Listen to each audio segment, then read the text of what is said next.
코로나 바이러스 감염증 19 국내 발생 현황에 대해서 말씀드리겠습니다. 3월 18일 0시 기준으로 총 누적 확진자 수는 8,413명이며 이 중 1,540명이 격리 해제되었습니다. 전체 확진 환자의 18.3%가 격리 해제된 상태입니다. 어제 신규 확진자는 93명이고 격리 해제는 139명이 증가하였습니다.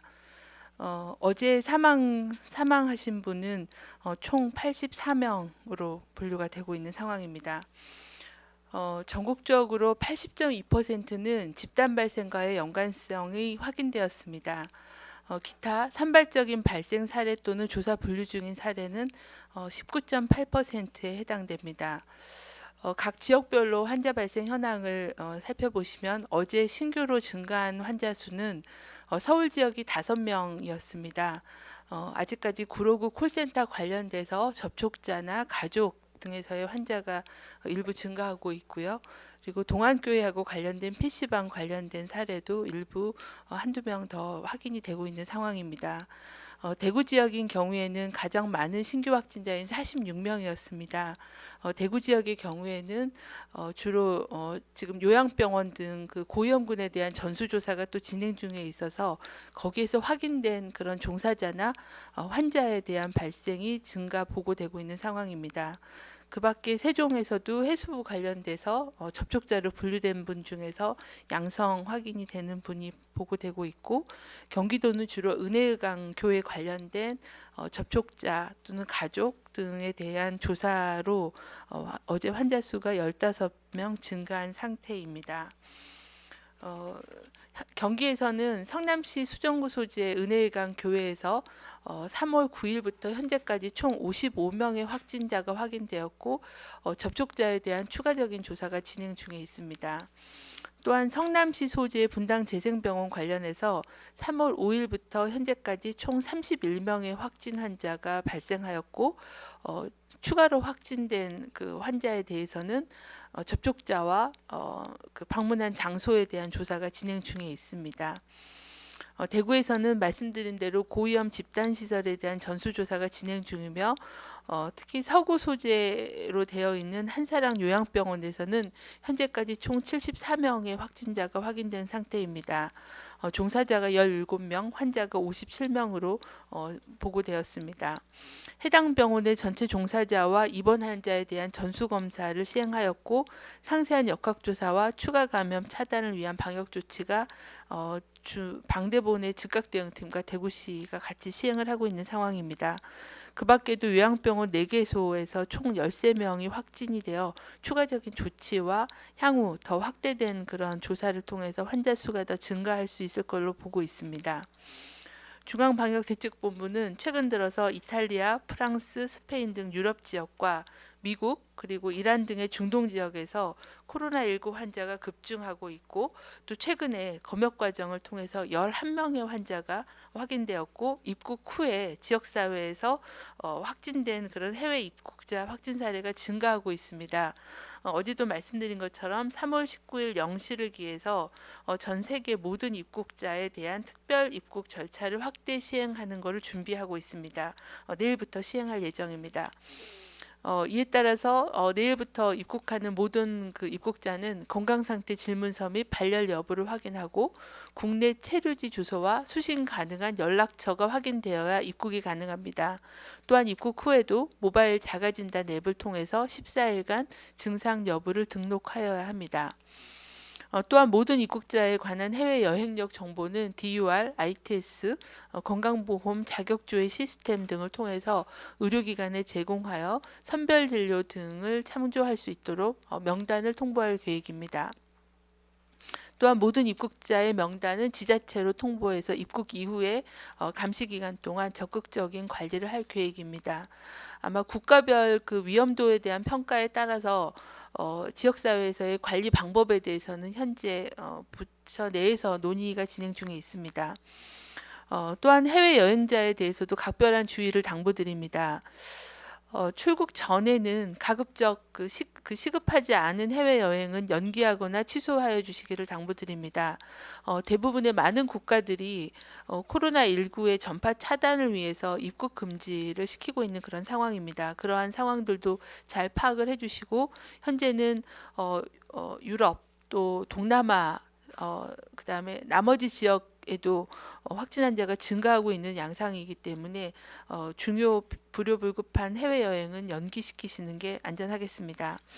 해외 여행 시에는 손 씻기 등의 개인 위생을 철저히 해주시고 특히 밀폐된 다중이용 시설이나 의료기관 방문을 자제해 주십시오.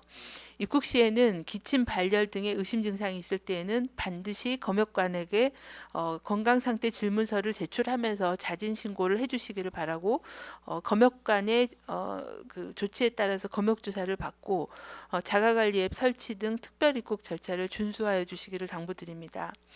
입국 후에는 14일간 자택에 머무르고 사람과의 접촉을 최소화하고 외출이나 출근을 하지 말아 주시고 또 손 씻기, 기침 예절 등의 개인위생 수칙을 준수하여 주십시오. 또한 의심 증상이 생길 때는 반드시 의료기관을 직접 방문하지 말고 1339나 관할 보건소의 문의를 통해서 선별 진료소에서 진료를 받으시되 반드시 마스크를 착용하고 자차로 이동하되 의료진에게는 해외 여행력을 반드시 알려주실 것을 다시 한번 당부드립니다. 또한 의료기관 및 종교 행사, 교회 등을 중심으로 유행이 지속되고 있어서 이런 집단시설, 다중이용시설, 의료기관을 중심으로 한 예방관리를 강화하는 게 여전히 중요합니다. 계속 말씀드린 것처럼 사회적 거리두기와 개인위생 수칙을 잘 준수해 주실 것을 당부드립니다. 계속 말씀드리는 것처럼 코로나19는 초기의 증상이 굉장히 경미합니다. 하지만 경미한 시기에 전파력이 가장 높기 때문에 발열이나 호흡기 증상이 나타난 사람은 증상이 경미하더라도 등교나 출근을 하지 말고 외출을 자제하고 집에서 충분히 휴식을 취하면서 3, 4일간 경과를 관찰할 것을 다시 한번 공고드립니다. 이상입니다. 예, 지금부터 질의응답 받겠습니다. 오송에서 한 3분 정도 먼저 받고 가겠습니다. 오른쪽 맨 앞에 계신 분. 네. 예, 이투데이 김지영입니다. 먼저 대구시 요양병원 전수조사에서 100명 가까운 확진자가 나왔는데 상식적으로 이 중에서 유증상자도 다수가 있었을 텐데 그동안 신고가 안 됐던 것인지 궁금하고요. 또 그 17세 사망자 정보와 유사 사례가 있는지 더불어서 중증 이상 환자 현황도 말씀 부탁드립니다. 마지막으로 국내 코로나19 발생 추이와 해외 유입 가능성에 대한 평가도 좀 부탁드립니다. 해외 유입 가능성. 네. 요양병원에 대해서는 저희가 이제 가장 그 코로나19를 관리하면서 가장 중요한 게 고위험군을 보호하는 거고 고위험군의 사망을 줄이는 거라고 말씀을 드렸습니다. 그리고 가장 위험한 대상이 이제 요양병원이나 요양시설 그리고 의료기관에 입원해 계시는 만성질환자들을 어떻게 보호할 건가에 계속 관심과 뭐 대책을 강구를 해왔었습니다.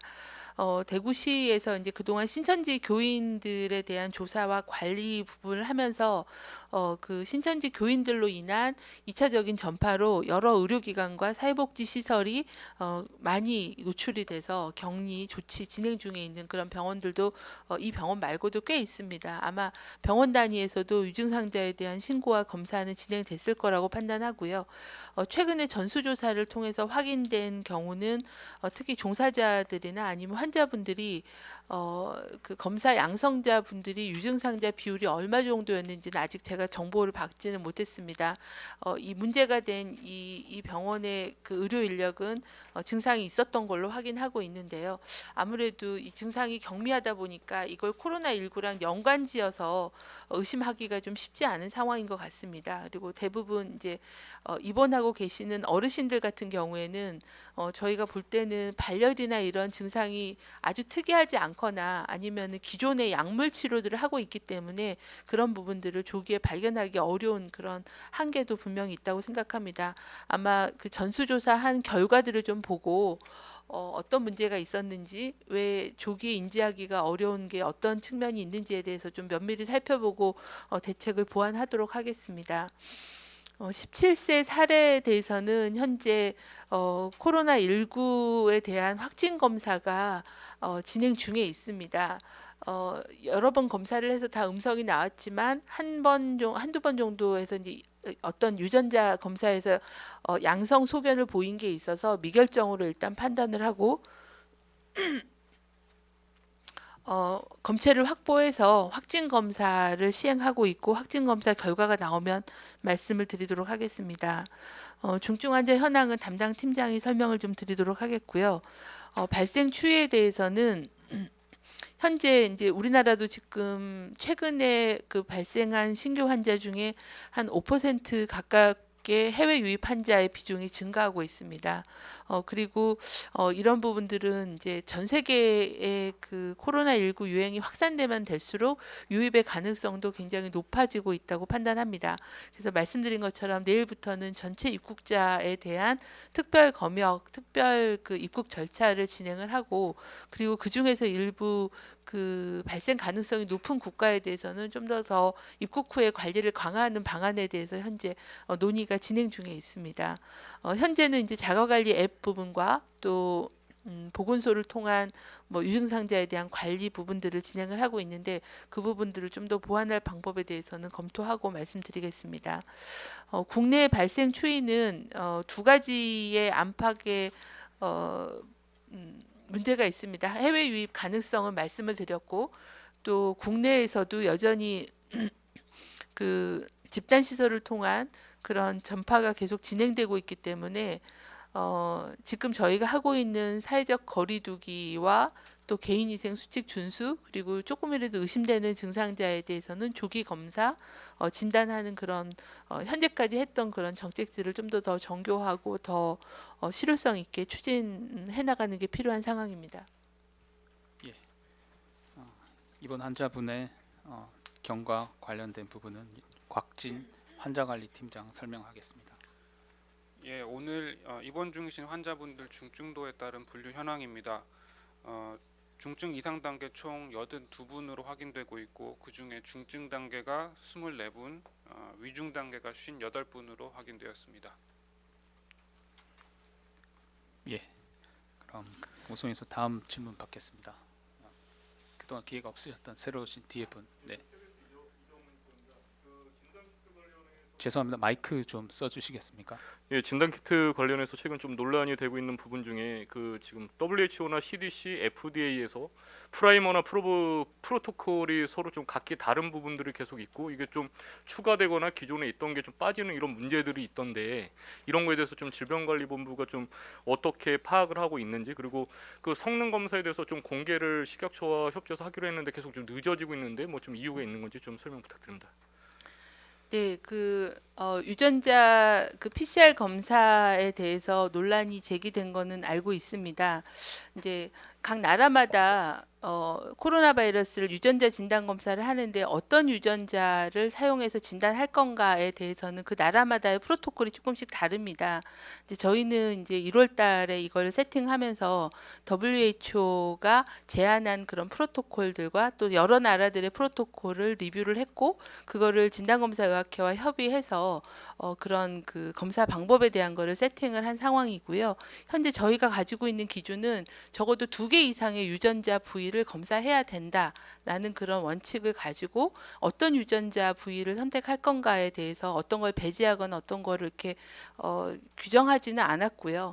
2개 이상의 유전자 부위를 검사하되 성능 평가를 통과하는 그런 조건으로 현재 그 긴급 사용 승인을 한 상황입니다. 그래서 조금 그 회사마다 사용하는 유전자 부위가 조금씩은 다를 수는 있습니다. 하지만 성능 평가와 이제 질 관리에 대한 점검들을 후속적인 작업들을 진행하고 있습니다.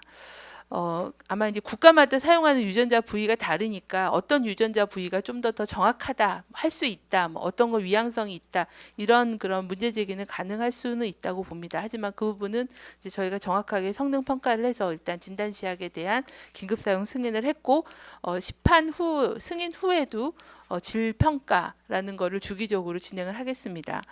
성능 저희가 긴급 사용 허가 승인 당시에 성능 평가 대해서는 5개 회사 거를 지금 정리를 해서 인터넷 홈페이지에다가 공개할 예정입니다. 조만간 빠른 시일 내에 하도록 하겠습니다. 아마 어제 하는 걸 추진했었는데 제가 오전에 확인하지는 못하고 왔습니다. 빠른 시일 내에 공개하도록 그렇게 하겠습니다. 예, 방금 진산 분석 센터장이 홈페이지에 공개됐다고 예, 네, 답을 네. 했습니다. 홈페이지에 공개를 했다고 합니다. 그리고 저희가 이제 그거는 허가 당시에 이제 평가를 저희가 진단검사학회랑 또 이제 몇몇 전문가들이랑 같이 진행을 했던 거고요. 그 이후에도 지속적으로 생산되는 로트별로 질 관리에 대해서는 전문가들하고 같이 계속 시행하도록 하겠습니다. 예, 다음 마지막 질문 오송에서 받겠습니다. 혹시 이쪽 라인에 하시겠습니까? 네. 네, JTBC 윤재영입니다. 그 분당 재생병원장님 역학조사 결과 좀 공유 부탁드립니다. 특히 하나는 이 원장님이 계속 병원 내에만 계셨던 걸로 아는데 어떻게 감염되신 걸로 추정하고 계신지, 그리고 지난 13일 회의에 김강립 차관님 비롯해서 참석자들과 어느 정도 접촉하셨는지 여부 좀 구체적으로 알려주시면 좋겠고요.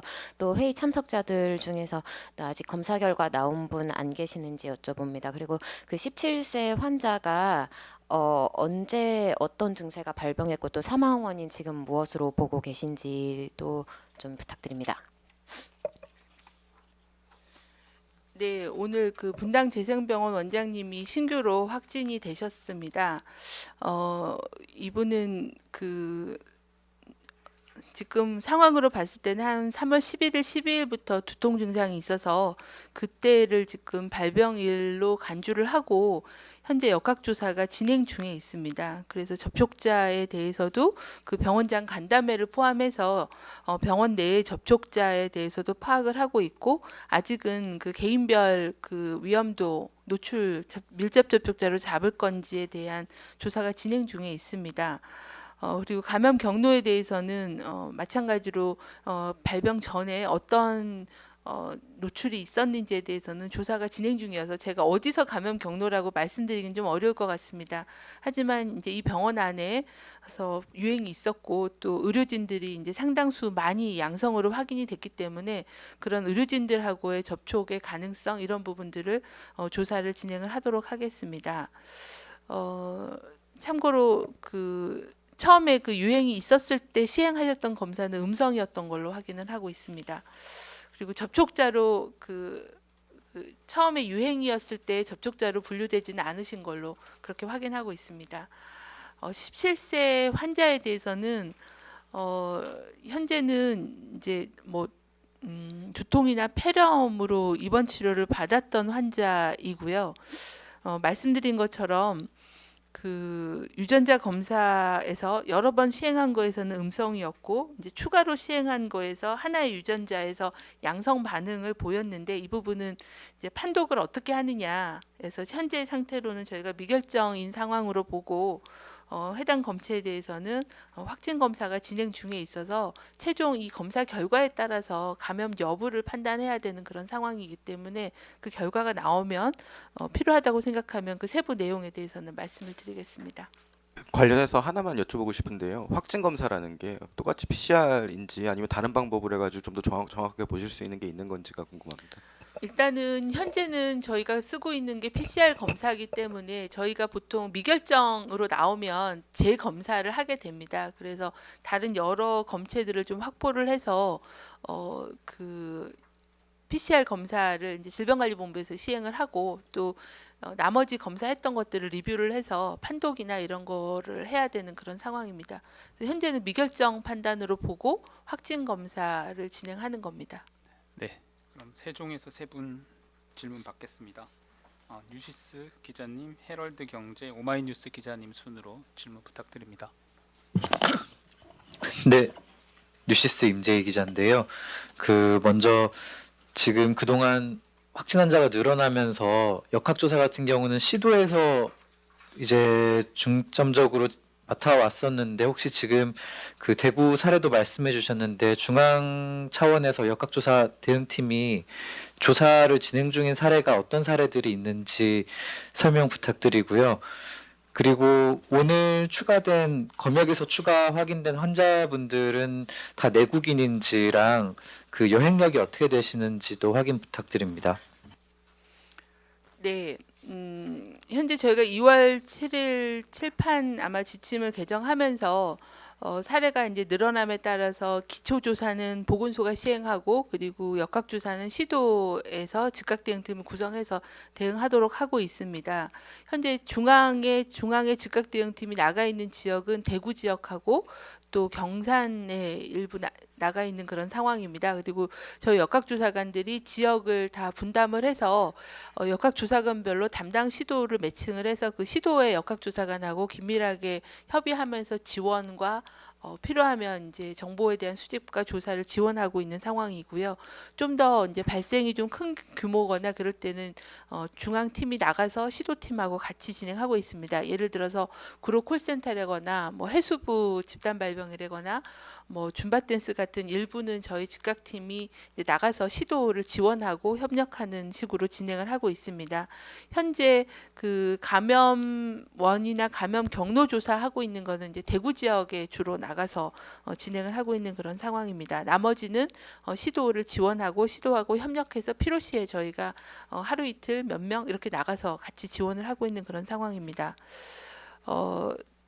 그 검역 단계에서 들어온 그 양성자들은 현재 지역 사회에 들어와서 발병하신 해외 유입 최근의 해외 유입 사례는 2명 정도가 외국인이시고 나머지는 다 내국인이십니다. 그리고 입국 지금 검역 과정에서 들어온 11명은 다 국적은 내국인입니다.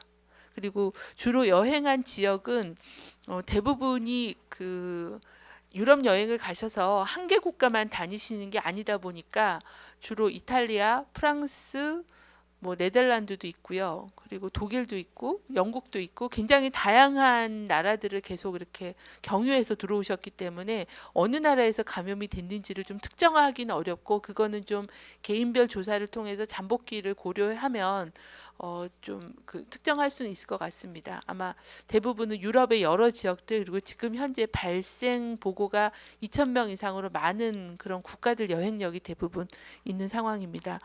특이하게 이제 태국 다녀오신 분이 한 분 계셨고요. 그 다음에 그 이집트 여행 다녀오신 분이 계셨고 그 밖에 유럽 이외에는 그리고 미국 다녀오신 분도 3분 정도 현재 보고가 되고 있어서 아마 내일부터는 특별 입국 절차를 진행하게 되면 이제 미국이나 동남아까지를 다 포함해서 진행하게 될 예정입니다. 예. 다음은 뉴스원 기자님 질문 주십시오.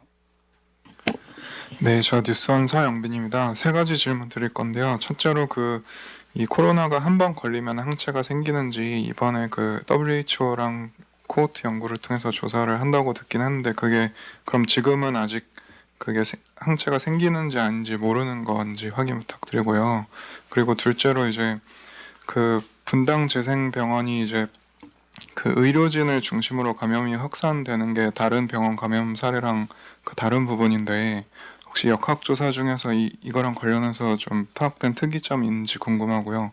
그리고 마지막으로 이 분당 재생병원 이 감염은 이제 이번에 있던 폐암 환자로부터 감염이 시작된 것처럼 이렇게 얘기가 되고 있는데 이게 아직 확실히 밝혀진 게 아니잖아요. 그래서 오히려 그 의료진 감염이 더 많은 상황인데 의료진이 환자에 오히려 전파했을 가능성도 있지 않은지 그 부분 어떻게 보는지 궁금합니다. 네, 코로나19는 말씀드린 대로 이제 신종 감염병이다 보니까 아직까지는 밝혀져야 될 부분이 많습니다. 그 중에 하나가 감염되고 나서 항체가 형성이 되느냐, 항체가 형성이 되겠지만 그 항체가 그럼 계속 재감염을 방지할 정도의 면역력이 있는 그런 항체가 어느 정도 지속되느냐. 예를 들어서 저희가 홍역 같은 경우는 한 번 앓으면 항체가 평생 가기 때문에 이제 다시 재감염에 대한 물론 이제 항체가가 떨어져서 이렇게 갈 수도 있지만 대부분 이제 바이러스마다 항체를 형성하는 내용과 항체의 지속 기간이 조금씩 다릅니다. 그래서 그 부분에 대해서 아직 연구가 진행 중이고요. 저희가 이제 보건연구원에서 연구 발주한 내용 중에 하나가 이런 면역 혈청학적인 연구 내용도 들어 있습니다. 아직까지 외국에서 연구된 부분도 보면 그 항체 형성과 항체 지속 기간에 대해서 명확하게 결론이 나 있지는 않은 상황입니다. 이제 그거는 향후에 저희가 유행을 관리할 때도 굉장히 중요한 중요한 점이라고 생각합니다. 한번 앓고 항체가 형성이 돼서 다시 걸리지 않는다고 하면 집단 면역 수준이 올라가면서 유행이 다시 오거나 뭐 유행을 방지할 수 있겠지만, 만약에 항체가 부분적으로만 형성되고 지속 시간이 굉장히 짧다, 그럴 경우에는 계속적인 반복된 유행이 일어날 수 있기 때문에 아마 코로나19를 관리할 때 이 항체에 대한 연구나 조사는 굉장히 중요한 과제라고 저희도 판단하고 있고, 저희 확진 환자를 중심으로 해서 이런 면역 혈청학적인 연구는 진행이 될 예정입니다. 그리고 그 분당 재생병원에 대해서는 현재 그 저희가 발병일을 기준으로 봤을 때는 그 8일 병동에 입원했던 환자분이 가장 발병 시기가 빠르기 때문에 이제 그분이 이제 가장 지표 환자일 거라고 생각하고 감염 경로에 대한 조사가 진행 중이고요. 아직은 누구로부터 시작돼서 어떻게 전파됐는지에 대한 부분들은 더 좀 조사하고 분석이 돼야 되는 부분들이 있습니다. 그리고 아무래도 경증이나 무증상 의료진들이 이제 더 많다 보니까 발병 시기를 특정하기 어려워서 이제 그런 의료진으로부터 시작된 게 아니냐라는 그런 유추도 해볼 수 있는 유추라고는 생각하는데요. 현재까지는 가장 발병일이 빠른 그 입원 환자, 8일 병동 입원 환자가 지표 환자라고 보고 있고, 그 부분에 대한 전파 경로는 좀 더 면밀하게 분석을 하도록 하겠습니다. 아직까지는 이 환자분이 어디서 감염됐는지는 확인하지는 못하고 있습니다. 예, 다음은 오마이뉴스 기자님 질문 주십시오. 예, 수고하십니다. 우선 저는 세 가지인데요. 첫 번째는 지금까지 그 전염 경로를 알 수 없는 환자는 대략 몇 명 정도로 추산하고 계신지. 통계 이번에 보니까 1,668명이 기타로 분류됐던데 그분들을 그렇게 봐야 되는 건지에 대한 것과 감염 경로를 파악하지 못하는 주요 원인은 무엇인지에 대해서 우선 첫 번째로 여쭙고 싶고요. 두 번째로는 해외 국가에서 지금 카페와 학원, 극장 문 강제로 닫고 있지 않습니까? 우리는 지금 왜 이런 조치를 취할 필요가 없다라고 판단하고 있는지, 그 판단의 근거가 무엇인지 좀 궁금하고요. 우리는 어떤 상황, 어떤 단계에 이르면 이런 강제 조치를 검토할 수 있을지 궁금합니다. 그리고 이제 마지막으로 세 번째는요, 장기전을 준비하기 위한 플랜 B를 우리는 준비하고 있는지 좀 여쭙고 싶습니다. 해외 지도자들이 지금 잇따라 장기전을 선언하고 있는데요. 우리 방역 당국도 이에 동의하시는지, 이 상황이 언제까지 지속될 것이라고 전망하시는지, 장기전에 대비해서 우리는 어떻게 무엇을 준비하고 있는지 궁금합니다. 감사합니다. 네, 현재까지 저희가 한 80%는 기존에 알려진 그런 유행과 집단 발병의 접촉자로 분류된다는 말씀을 드렸습니다. 나머지 19.8%에 해당하는 1,668명에 대해서는 일부는 조사를 했지만 못 밝히는 경우도 있고, 일부는 아직 조사가 진행 중인 그런 사례들이 있습니다. 지역사회에 감염이 확산된 경우에는 이 감염 경로를 확인하는 거는 굉장히 어렵습니다. 그래서 저희도 감염 경로를 확인하는 데의 그런 노력보다는 추가적인 전파 확산을 위해서 밀접 접촉자를 확인하고 접촉자를 조사하는 쪽에 역학조사에 대한 중점을 많이 옮겨둔 그런 상황입니다. 물론 감염 경로를 조사하고 또 저희가 모르는 또 다른 집단 발병이 있을 수 있기 때문에 그 부분에 대해서도 조사를 진행을 하지만 대부분은 경로를 확인하기는 어려운 상황입니다. 그 이유는 이 코로나 바이러스 19라는 감염병의 특징이 굉장히 경증이고 심지어는 무증상 시기에 전염력도 계속 문제 제기가 가능성이 제기되고가 있는 상황이다 보니까 그런 무증상 또는 경증 환자들이 매개를 하게 되면 그 연결고리를 찾기는 상당히 어려운 그런 상황이기 때문에 감염 경로를 확인하는 것은 매우 어려운 상황이다라는 말씀을 드립니다. 그리고 그 조사를 역학조사를 할 때도 접촉자에 대한 파악과 그리고 또 저희가 혹시 인지하지 못하는 그런 집단 유행 의료기관이라거나 아니면 집단 시설들 또는 직장 뭐 이런 데를 통한 유행이 있었을지 이제 그런 부분을 좀 더 중점적으로 조사와 조치를 진행하고 있는 그런 상황입니다. 대부분의 이제 지역사회 감염이 굉장히 더 광범위하게 일어나는 그런 지역에서는 이런 접촉자의 그 감염 경로를 확인하는 그런 조사들은 거의 실시하지는 않고 있는 그런 상황입니다. 두 번째 이제 카페나 음식점 이런 거에 대한 조치 부분인데요. 지금 저희가 이제 자발적인 그런 사회적인 격리, 사회적인 소셜 디스턴싱이라고 하는 그런 사회적인 격리 조치에 대한 부분들을 이제 계속 강하게 권고를 드리고 있습니다. 저희 입장에서는 이제 이게 사람 간 전파를 차단하는 게 이 코로나19를 차단하는 데 가장 중요한 그런 핵심 포인트고 또 2m의 거리 유지와 뭐 이런 것들을 유지하는 게 이제 가장 중요한 거고 또 그랬을 때 중요한 그 위험한 시설이 다중이 모이는 시설이 우선이라고 생각합니다. 그래서 학교나 뭐 이런 부분들은 말씀을 드렸고 또 종교 행사를 말씀을 드린 것도 밀폐되고 밀접된 그런 다중의 노출을 먼저 좀 줄이는 그런 부분들 그리고 의료기관에서 노출 이런 부분들에 대해서는 좀 더 강력한 그런 조치들이 필요하다고 판단하고 있습니다.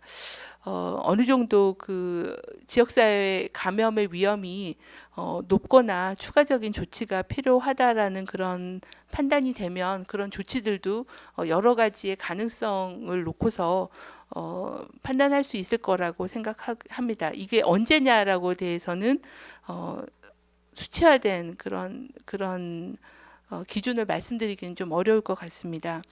장기전에 대해서는 계속 말씀드리는 것처럼 코로나19가 신종이기 때문에 대부분의 국민들은 다 면역이 없고 누구나 다 걸릴 수 있는 다 감수성이 있는 그런 사람들이고 또 굉장히 초기에 전파력이 높기 때문에 이거를 차단하기는 퇴치하거나 아니면 아예 근절시키기는 어렵다라는 게 많은 전문가들의 의견이고 저희도 그렇게 판단하고 있습니다. 그래서 국내적으로의 전파도 분명히 있지만 해외의 전파들도 계속 이어질 거기 때문에 이거를 완전히 제로로 만들기는 어렵다라고 판단하고 있고 어느 정도 저희가 통제 가능한 범위 내로 또 의료 시스템에 큰 부담을 줘서 이탈리아와 같이 환자가 급증하고 또 그 환자분들 중에 중환자들이 급증해서 제대로 된 의료 치료를 못 받고 사망자가 급증할 수 있는 그런 폭발적인 그런 유행은 최대한 차단하고 속도를 늦추고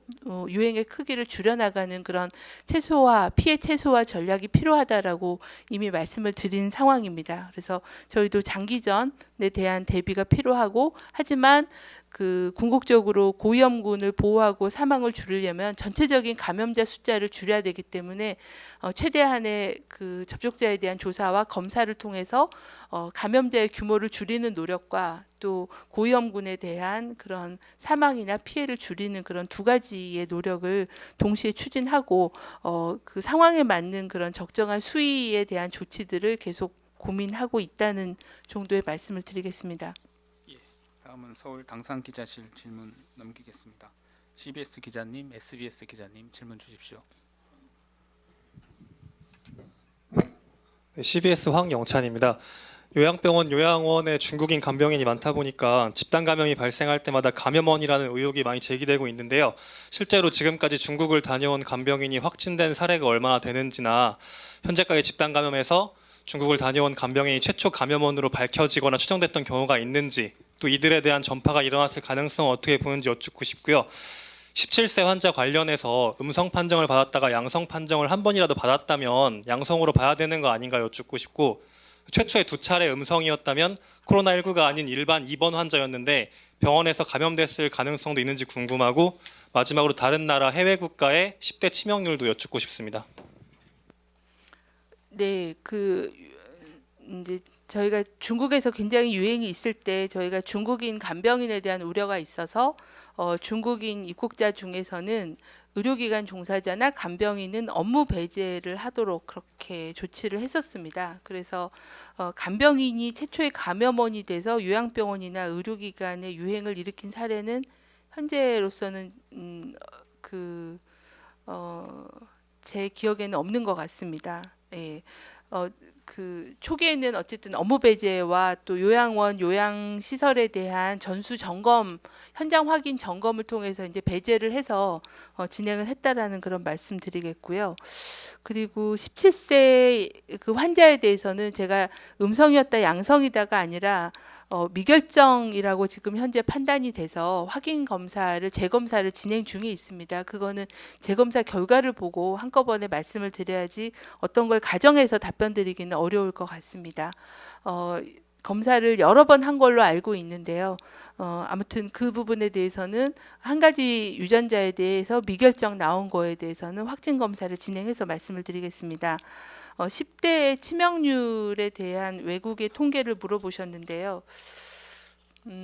현재 우리나라는 아직까지는 이제 당연히 사망자는 없는 상황이고, 제가 중국의 연령별 그 사망률, 치명률이 나온 게 있는데 자료를 오늘은 혹시 아니요, 외국의 통계.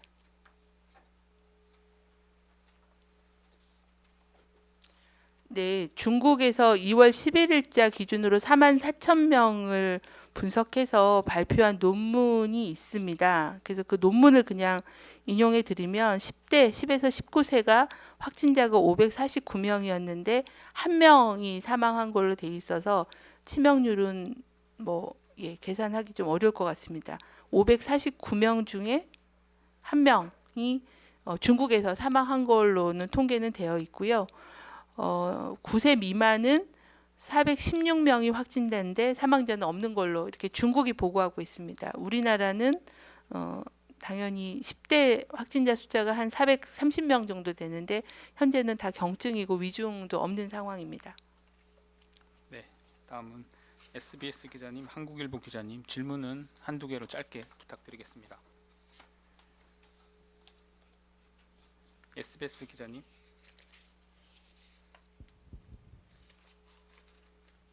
당산 기자실에서 들리시나요? 예, 한국일보 먼저 하겠습니다. 예. 한국일보. 예. 아이고, 예. 그 저 질문 모아서 한 거라 조금 있는데 하여튼 저 총 4가지고요. 그 처음에 한사랑 요양병원에서 중증이거나 위중한다고 분류된 환자가 몇 명인지 좀 말씀 부탁드리고, 또 전국적으로 요양병원 전수조사 다시 하실 계획이 있는가, 이게 첫 번째 질문이고요. 두 번째가 이제 한사랑 요양병원뿐만 아니라 요양병원들이 이제 침대 간격이 너무 좁고 다행실이라서 이제 환자가 많이 나올 수밖에 없는 환경이다, 이런 이야기가 있는데 그렇게 보시는지 여쭤보고 싶고, 세 번째로 한사랑 요양병원 감염관리실 설치돼 있는지, 혹시 그 발병을 늦게 발견한 이유가 감염관리 인력이 없기 때문인지 또 여쭤보고 싶습니다. 마지막으로 간병인들을 계속 출입하고 있는데 중국인이든 한국인이든 이들에 대한 감염관리 어떻게 좀 대안이 있는지 좀 여쭤보고 싶습니다. 예, 감사합니다. 네, 한사랑 요양병원은 이제 치매 환자분을 전문으로 보는 병원으로 알고 있습니다. 아직은 이제 어제 오늘 검사가 진행돼서 그 양성자 숫자만 있고 위중한 환자분은 확인 좀 아직은 없습니다. 아직은 그 위중한 환자분이 한사랑 요양병원 환자는 없는 상황이고요. 양성으로 확인이 됐기 때문에 저희가 이제 그 발병 양상을 보면 한 일주일 정도 감염 노출이 되면 한 일주일 정도 후에 감염으로 확인이 되고 경증 단계를 거쳐서 이제 악화되는 그런 코스를 보기 때문에 잘 지켜보고 잘 환자 관리를 할 필요가 있다고 판단합니다. 감염관리실 여부는 확인해 보겠습니다. 아마 이게 117명 정도 되는 그런 규모의 병원이기 때문에 아마 법적으로 의무 사항이 있지는 않을 것 같은데 제가 그 부분은 아는 게 없어서 확인해가지고 말씀을 드리겠습니다. 조사가 진행 중이어서요. 그리고 요양병원에 대한 전수검사는 현재 대구 경북 지역, 대구 지역에 대해서는 요양병원에 대한 전수검사가 진행 중에 있습니다. 오늘 대구시 브리핑 한 것처럼 한 30% 정도 진행이 되고 있는 상황이고요. 나머지 전국 지역에 대해서는 요양병원에 입원한 환자 중에서 폐렴이 보고된 환자에 대한 검사가 진행 중에 있습니다. 중수보원에서 추진을 해서 요양병원 입원 환자에서의 폐렴 환자 검사가 진행 중에 있고 아직 그 결과에 대해서는 제가 듣지는 못했습니다. 그리고 그 침대나 그 요양병원이 다인실이 많고 또 기저질환이 있으시고 또 고령인 분들이 많이 계시다 보니까 굉장히 감염 관리에는 좀 취약하고 또 어려운 점이 많은 거는 사실입니다. 그래서 한두 명의 환자가 생겼을 때는 이제 전파가 밀접한 실내 전파로 많이 되고 또 고령이시다 보니까 감염돼서 좀 위중한 코스로 많이 진행이 돼서 사망자가 지금 현재 어제 사망하신 분도 두 분이 이런 요양시설, 요양원에 계셨던 90세 넘으신 어르신들이셨거든요. 그래서 굉장히 그 가장 이제 좀 취약하고 고위험군이 있는 데이기 때문에 이 부분에 대한 관리 부분이 굉장히 중요한 그런 사항입니다. 간병인이나 아니면 종사자에 대해서도 현재 이제 가장 적극적으로 조치를 취하고 계신 데가 경북에서 그 예방적 그 독일 집단 관리라고 하는 예방적 코트 격리를 거의 한 일주일 넘게 진행하고 있고 추가로 환자가 없다라고 보고를 하고 계신 상황입니다. 그래서 가장 엄격한 관리가 아마 그런 모형일 거라고 생각하는데 그걸 다 적용하기는 좀 쉽지는 않고 경북 지역은 초창기에 굉장히 요양병원 요양시설에 집단 발병이 굉장히 많았던 지역입니다. 그래서 이제 좀 더 전격적인 그런 관리를 진행하셨고요. 나머지 요양병원 요양시설에 대해서는 엄격하게 면회나 외출이나 뭐 이런 외부인의 출입을 금지시키고 종사자는 매일매일 발열 체크와 증상 체크를 하고 조금이라도 이상이 있으면 자가격리하고 업무 배제하는 걸로 진행을 하고 있습니다. 그리고 요양병원 환자분들에 대해서도 그렇게 모니터링을 하고 있는데 말씀드린 것처럼 저희가 보면 고령인 분들은 증상이 그렇게 아주 특이하게 잘 나타나지 않은 그런 어려움이 있어서 이제 그 부분에 대해서도 요번에 그 사례에 대한 거를 좀 더 면밀하게 보도록 그렇게 하겠습니다. SBS 기자님, 채널A 기자님 질문 부탁드립니다. 아직 그 김강립 차관이 보건소에서 접촉자 통보가 된 건 아니고 스스로 예방적 자가격리 조치 중이라고 이렇게 알려져 있는데 그 역학조사가 끝나서 밀접 접촉자로 분류되는 경우에만 자가격리가 통보가 되는지 그게 궁금하고요. 또 현재 접촉자 분류 및 자가격리 통보 기준은 어떻게 되는지 궁금합니다. 네, 현재 그 분당재생병원 원장 관련해서는 역학조사가 진행 중에 있고 말씀드렸던 그 병원장 간담회 때도 참석자와 또 어느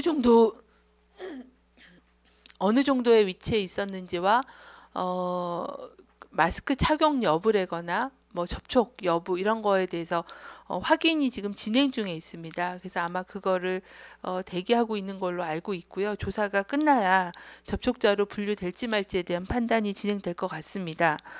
접촉자로 분류가 되게 되면 보건소가 그 접촉자를 확인하고 자가 격리하는 그런 격리 명령서를 보내게 되고요. 이제 그렇게 되면 이제 공식적으로 접촉자로 분류 관리가 될 걸로 보고 있습니다. 아직은 제가 그 조사 결과에 대해서는 듣지는 못했습니다. 네, 다음 마지막 채널A 기자님 질문 주십시오. 네, 채널의 이윤입니다. 질문 세 가지 있는데요. 프랑스에서 여행 다녀온 용인 일가족 확진자 나왔는데 이 2살 아이가 어떻게 치료받는지 궁금하고요. WHO가 이부프로펜 사용하지 말라는 공고에 대해서 뭐 보건당국 견해가 있는지 혹은 같은 의견이라면 일선 의료기관에 이 같은 사실을 공고하셨는지가 궁금하고요. 그리고 마지막으로 배성병원에서 7명 확진자 나왔는데 여기 정신질환자가 다수인 병원이라서 이 환자들 상태는 어떤지 그리고 검사받고 있는 환자들의 이 상태가 이 대남병원 환자들보다는 대체적으로 양호한지 궁금합니다. 네, 지금 질문 주신 게 다 어제 늦게 오늘 진행되고 있는 그런 사례여서 제가 세부 사례까지는 다 정보 파악은 못했습니다. 그 2살 아이의 치료는 이제 아마 아이들은 보통 부모가 같이 들어가서 치료를 같이 진행하기 때문에 그리고 대부분은 이제 가족 접촉자를 통해서 확인된 사례가 한 70%가 넘습니다. 그리고 대부분은 경증이긴 한데 이제 기저질환이 있거나 뭐 다른 문제가 있을 수도 있기 때문에 아마 격리 입원 치료 받고 있는 걸로 알고 있고요. 부모나 보호자가 이제 같이 그 격리된 걸로 추정하고 있습니다. 제가 세부 정보는 가지고 있지 못해서 말씀드리기는 어렵습니다. 병원 관련된 것도 지금 계속 조사가 진행 중이어서 좀 더 확인해서 내일 브리핑이나 이렇게 말씀드리도록 하겠습니다. 제가 세부 정보까지를 다 갖고 있지는 못합니다. WHO에서 이부프로펜에 대해서 부작용이 날 수가 있다라는 그런 최초의 그 연구 그 저널에 밝힌 그런 내용들을 오늘 이제 브리핑하면서 언급을 한 걸로 알고 있습니다. 저희가 예를 들어서 인플루엔자나 뭐 다른 바이러스성 감염증 때도 아스피린이나 이런 거를 사용하지 않도록 그런 그 염증 소염제를 사용하지 않도록 권고를 하고 있는 거랑 유사하지 않을까라는 추정인데요. 세부적인 그 학술지에 발표된 연구 논문들을 좀 저희도 확인을 하겠고, 그리고 이제 이거 말고도 이제 다른 약물하고의 그런 뭐 이런 연관성도 제기가 된 그런 논문들이 있습니다. 그래서 이거는 좀 진료 측면이고 임상적인 영역이어서 국립중앙의료원에 있는 중앙임상위원회 통해서 내용에 대한 확인과 그리고 추가적인 그런 진료 지침에 대한 권고가 필요한지에 대해서는 판단을 해서 이 부분도 전문 그 의료진의 판단을 받아보고 말씀을 드리도록 그렇게 하겠습니다. 다 세부적인 답변을 좀 드리지는 못했습니다. 네. 예, 질의응답은 이상 받도록 하겠습니다. 아까 하나 그 환자관리팀장이 한사랑 요양병원 중증 환자는 정보가 아직 없다라는 뜻으로 이렇게 손을 저은 것이었습니다. 네. 확인해봐서. 네. 어제 오늘 그 양성으로 확인이 됐기 때문에 저희가 그 위중도에 대해서는 파악이 안 됐다라는 의미지 없다는 얘기는 아니라고 정정 말씀드리겠습니다. 예, 그러면 본부장. 죄송한데요. 그 마지막 질문에는 답변 안 해주셔가지고 그것도 해주시면 감사하겠습니다. 배성병원 관련입니다.